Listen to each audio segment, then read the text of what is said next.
tomé la tarea como de investigar la historia del señor Eso Álvaro. es normal en ti. Él aquí le puede sacar cualquier cosa. Yo no es así. Ah, está bien. Y me di cuenta, y leyendo un poco, que también se trataba eso del fracaso, que tuvo una cadena, una empresa, una agencia de viajes llamada Mauricio Tours, y que eso como que rompió un poco como la visión de ver, ahora que conozco el fracaso, porque comentaba también en lo que estuve leyendo que siempre había tenido negocios exitosos y que lo cambiaba siempre porque le fastidiaba o por otras razones, pero nunca por el fracaso. Háblenos un poco de este tema. ¿Cómo vio el fracaso? ¿Cómo se vive el fracaso al Wow, pero ante todo buenas tardes, pero con esta introducción casi todos se conocen la historia mejor que yo, qué bueno, porque a ver se pudieron dar cuenta de que sí se ha compenetrado en la historia, pero la conoce al detalle, no sé, o sea, porque eso es justamente lo que venimos Son hablando. 16 años de Only y 14 años en Profranquicia. Hay que ver la cara, ¿no?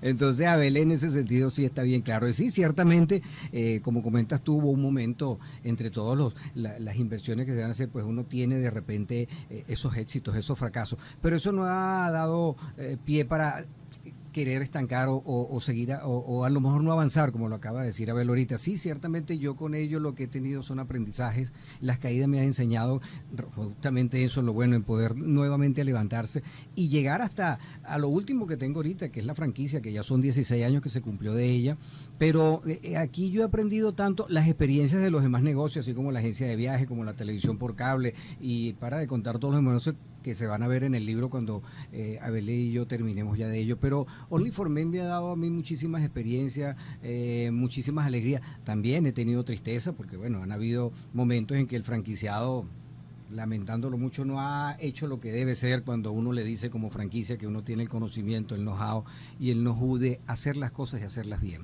Pero vamos en ello, y como comentaste tú ahorita, José, cuando uno hemos querido romper paradigmas, porque si bien es cierto, hace 16 años cuando Only for Men arranca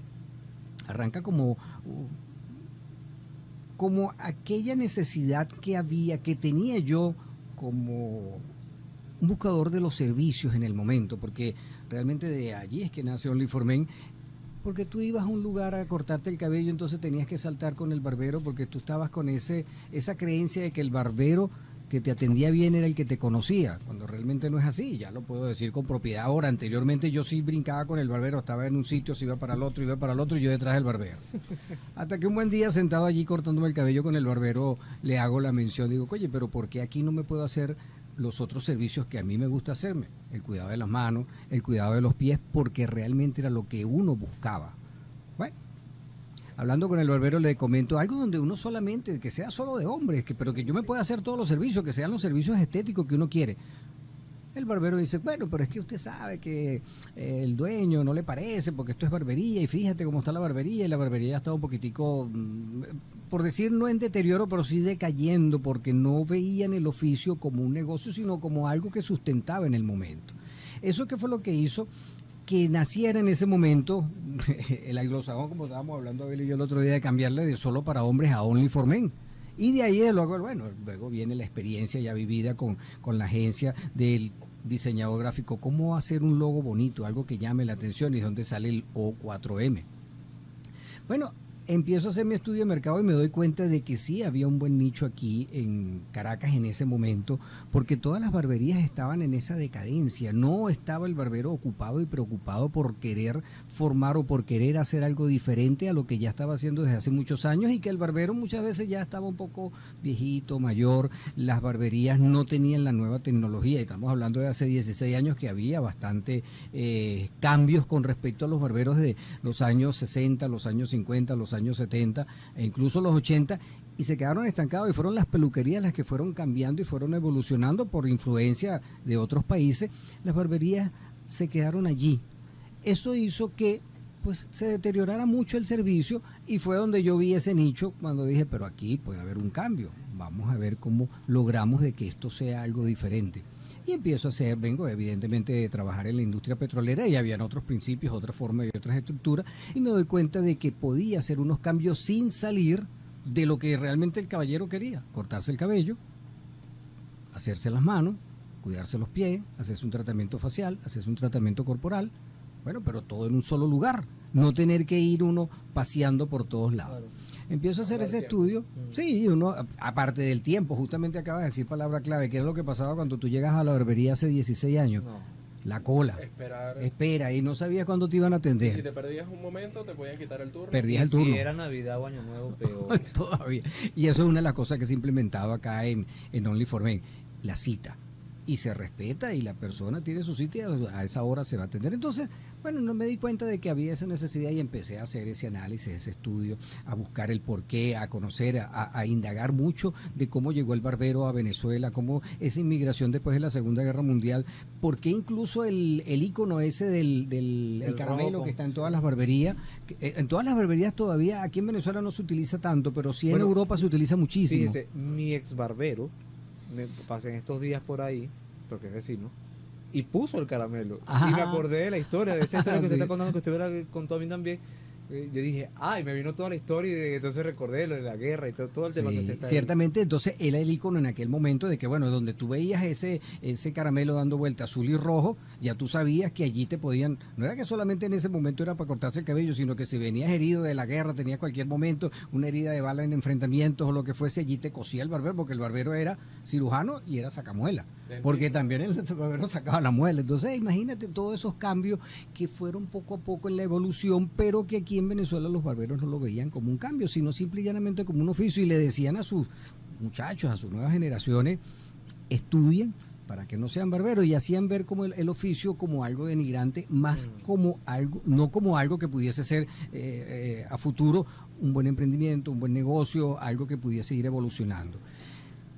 Cuando el barbero logra, después de que sus muchachos estudien, pero que ha ido envejeciendo, como nos va a pasar a todos en algún momento, y que ya no podamos seguir en el oficio y que, bueno, evidentemente vamos a morir, ¿quién se quedaba con la barbería?